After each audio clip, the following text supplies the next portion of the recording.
Rekan-rekan sekalian, hamba Tuhan yang dikasihi dalam Tuhan Yesus Kristus, malam hari ini sebelum kita menaikkan doa kita bersama-sama, saya akan membawakan renungan untuk kita semua yang saya beri judul Powerful dan Powerless.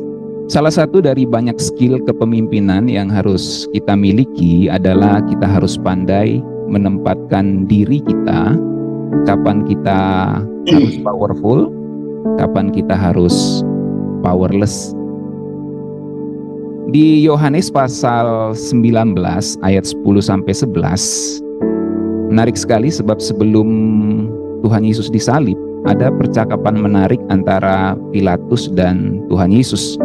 Pilatus saat itu mengatakan, "Aku berkuasa untuk membebaskan engkau dan berkuasa juga untuk menyalibkan engkau." Gaya banget nih ya Pilatus ya. Lalu Yesus jawab begini ya, "Engkau, Pilatus, tidak mempunyai kuasa apapun terhadap aku, jikalau kuasa itu tidak diberikan kepadamu dari atas." Rekan-rekan sekalian, kita tahu cerita ini. Percakapan ini menunjukkan bahwa ketika Tuhan Yesus nampaknya powerless, dalam pengertian dia tahanan saat itu, sesungguhnya dia powerful.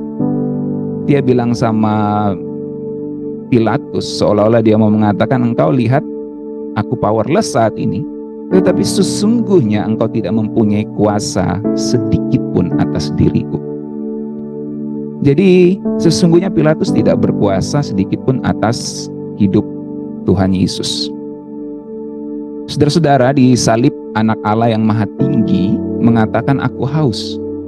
Dia powerful, tetapi dia juga powerless saat itu. Dalam kemanusiaannya dia mengakui kelemahan fisiknya yang tidak berdosa. "Aku haus." Dalam pelayanan kita, rekan-rekan sekalian, kita perlu terus memandang pada salib Kristus. Saya yakin ini hal yang terus kita lakukan. Di salib Kristus ada pertemuan powerful dan powerless. Salib Kristus adalah contoh sempurna di mana powerful dan powerless itu bertemu. Role model pelayanan kita adalah Tuhan Yesus. Saya kira kita semua sepakat hal ini. Kita rindu mau melayani seperti Tuhan Yesus melayani. Dan menariknya bahwa Tuhan Yesus itu adalah paket lengkap. Dia hamba sekaligus Tuhan yang melayani sepenuh hati. Dari sini kita mengerti bahwa salah satu definisi melayani seperti Tuhan Yesus melayani adalah ketika kita dapat menempatkan diri kita dengan benar. Kapan kita harus powerful, kapan kita harus powerless, kapan kita harus ngotot, dan kapan kita harus mengalah, kapan kita harus menjawab, dan kapan kita harus diam. Bukankah itu yang kita lihat dari pelayanan Tuhan Yesus selama di muka bumi? Kita harus menjadi hamba sekaligus Tuhan. Dan dalam posisi kita saat ini semua masing-masing kita adalah pemimpin untuk orang-orang yang kita layani. Jadi kita ini hamba sekaligus Tuhan untuk orang-orang yang kita layani. Kita pemimpin dari orang-orang yang kita layani. Inilah seni powerful dan powerless yang harus kita mainkan dalam pentas pelayanan dan kepemimpinan kita. Menarik bahwa di salib Tuhan Yesus menunjukkan bahwa mengalah itu tidak berarti kalah. Saya ulangi, di salib Tuhan Yesus menunjukkan bahwa mengalah tidak berarti kalah. Mengalah adalah waktu kita menyerahkan diri kita dan orang yang bermasalah dengan kita kepada otoritas yang lebih tinggi. Dalam hal ini kepada Bapa kita yang di sorga. Sebab kita harus memahami kita juga anak-anak Bapa kita yang di sorga. Dari 7 perkataan salib Tuhan Yesus, perkataan salib pertama menunjukkan hal ini, saudara-saudara. Lukas 23 ayat 34, Tuhan Yesus berkata, "Ya Bapa, ampunilah mereka, sebab mereka tidak tahu apa yang mereka perbuat." Ini sesuatu yang menarik, saudara-saudara. Dalam 1 Petrus 2 ayat 22, firman Tuhan katakan, Ia yang menunjuk pada Tuhan Yesus tidak berbuat dosa dan tipu tidak ada di dalam mulutnya. Ketika ia dicaci maki, ia tidak membalas dengan mencaci maki. Ketika ia menderita, ia tidak mengancam, tetapi ia menyerahkannya kepada Dia yang menghakimi dengan adil. Dalam terjemahan firman Allah yang hidup, dalam ayat yang ke-23 dikatakan, dan tidak pernah membalas bila dihina. Ketika ia menderita, ia tidak mengancam akan membalas dendam. Ia menyerahkan persoalannya ke dalam tangan Allah yang senantiasa berlaku adil. Dalam terjemahan sederhana Indonesia ayat 23 mengatakan, pada waktu Kristus dihina, Dia tidak menghina balik.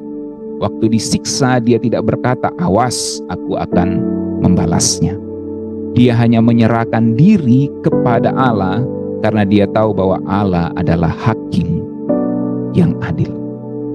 Saudara-saudara, Tuhan Yesus memainkan seni powerless, mengalah saat itu. Dia mengatakan, ya Bapa, ampunilah mereka, sebab mereka tidak tahu apa yang mereka perbuat. Tetapi apakah Dia sekedar powerless? Ternyata tidak, sebab salib adalah titik temu powerless dan powerful.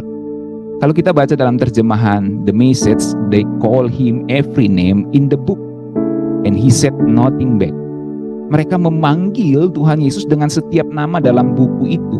Ini sebuah ungkapan untuk menunjukkan bahwa Tuhan Yesus itu dicaci maki.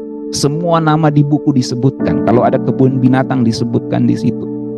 Ini menunjukkan semua caci maki itu diberikan kepada Tuhan Yesus, tetapi Dia tidak menjawab apa-apa. He said nothing back. He suffered in silence, content to let God set things right.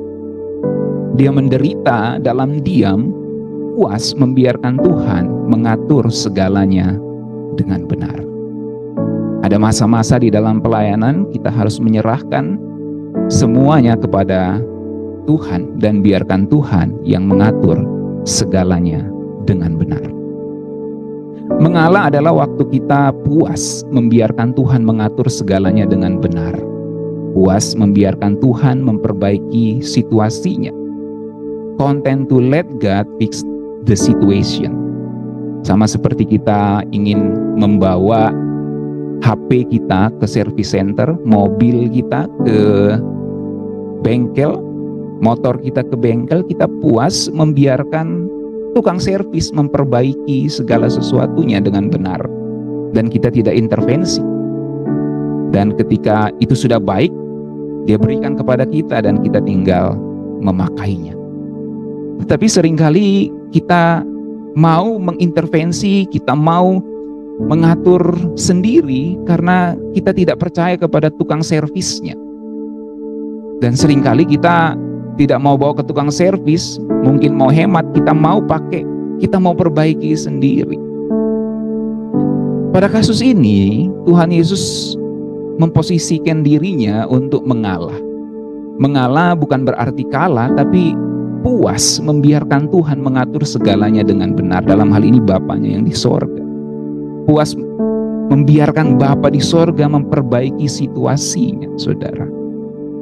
Dalam pelayanan kita mungkin seringkali dalam banyak kasus kita harus membiarkan Tuhan. Pada titik-titik tertentu kita harus membiarkan Tuhan memperbaiki situasinya.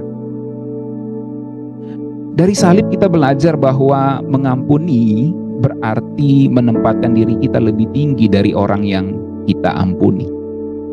Ini sebuah paradoks, saudara. Tetapi kita mengerti bahwa di dalam sebuah negara, di dalam sebuah organisasi, di dalam sebuah state, ya, negara, keadaan, yang bisa mengampuni itu adalah otoritas yang lebih tinggi. Yang bisa mengampuni itu adalah orang yang mempunyai kapasitas yang lebih besar daripada orang yang diampuni. Itu sebabnya mengampuni walaupun kelihatan powerless, kelihatan mengalah, sesungguhnya adalah menempatkan diri kita lebih tinggi, menempatkan diri kita lebih punya otoritas dibanding orang yang sedang bermasalah dengan kita.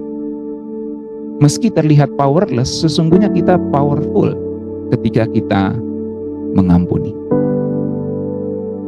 Sebagai hamba yang melayani sekaligus pemimpin yang memegang otoritas, mari kita memainkan seni powerful dan powerless ini dengan baik dalam kepemimpinan kita.